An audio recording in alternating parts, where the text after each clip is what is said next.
হযরত আনাস ইবনে মালিক রাদিয়াল্লাহু তাআলা আনহু হতে বর্ণিত, তিনি বলেন, নবী সাল্লাল্লাহু আলাইহি সাল্লাম এক বেদুইন ও মসজিদে পেশাব করতে দেখলেন। তখন তিনি তাকে ছেড়ে দাও, সে প্রস্রাব শেষ করলে পানি নিয়ে আসতে বললেন, অতঃপর তাও সেখানে ঢেলে দিলেন। হাদিসটি সহিহ বুখারীতে 219 নম্বর রয়েছে। হযরত আবু হুরায়রা রাদিয়াল্লাহু তাআলা আনহু হতে বর্ণিত, তিনি বলেন, এক জৈনক বেদুইন ও মসজিদে দাঁড়িয়ে প্রস্রাব করল। তখন লোকেরা তাকে বাধা দিতে গেলে নবী সাল্লাল্লাহু আলাইহি সাল্লাম বললেন, তোমরা তাকে ছেড়ে দাও এবং প্রস্রাবের উপর বালতি পানি ঢেলে দাও, কারণ তোমাদের কোমল ও সুন্দর আচরণ করার জন্য পাঠানো হয়েছে, হৃদয় আচরণ করার জন্য এবং কঠোর আচরণ করার জন্য পাঠানো হয়নি। হাদিসটি সহিহ বুখারীতে 220 নম্বর রয়েছে।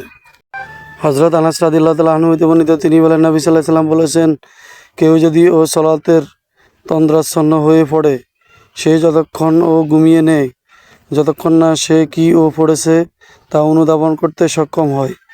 হাদিসটি সহিহ বুখারীতে 213 নম্বরে রয়েছে। হযরত আনাস রাদিয়াল্লাহু তাআলা আনহু হতে বর্ণিত, তিনি বলেন, নবী সাল্লাল্লাহু আলাইহি সাল্লাম বলেছেন, প্রত্যেক সালাতের সময় ওযু করতেন। আমি বললাম, আপনার কি করতেন?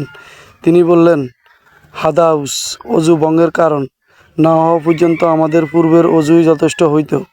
হাদিসটি সহিহ বুখারীতে 214 নম্বর রয়েছে।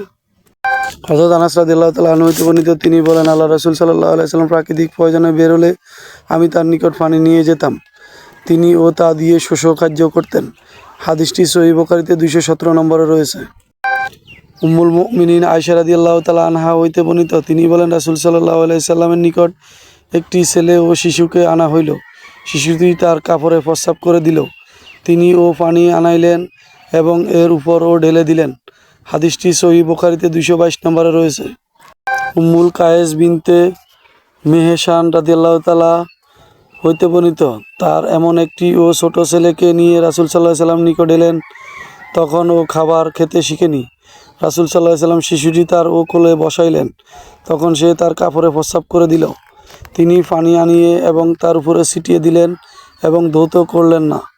হাদিসটি সহিহ বুখারীতে 223 নম্বর রয়েছে। হযরত হুযায়ফা রাদিয়াল্লাহু তাআলা আনহু হতে বর্ণিত, তিনি বলেন, নবী সাল্লাল্লাহু আলাইহি সাল্লাম এক গোত্রের ময়লা আবর্জনা ও ফেলাস্থানে আসলেন। তিনি সেখানে দাঁড়িয়ে প্রস্রাব করলেন।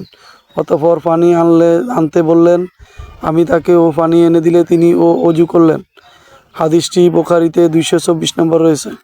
হযরত হুযায়ফা রাদিয়াল্লাহু তাআলা আনহু হতে বর্ণিত, তিনি বলেন, আমার স্মরণ আছে যে একদা নবী সাল্লাল্লাহু আলাইহি সাল্লামের সাথে ছিলাম।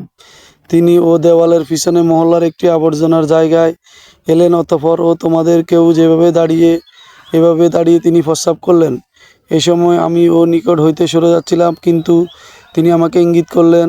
আমি এসে তার প্রস্রাব করা শেষ না হওয়া পর্যন্ত পিছনে দাঁড়ায় রইলাম।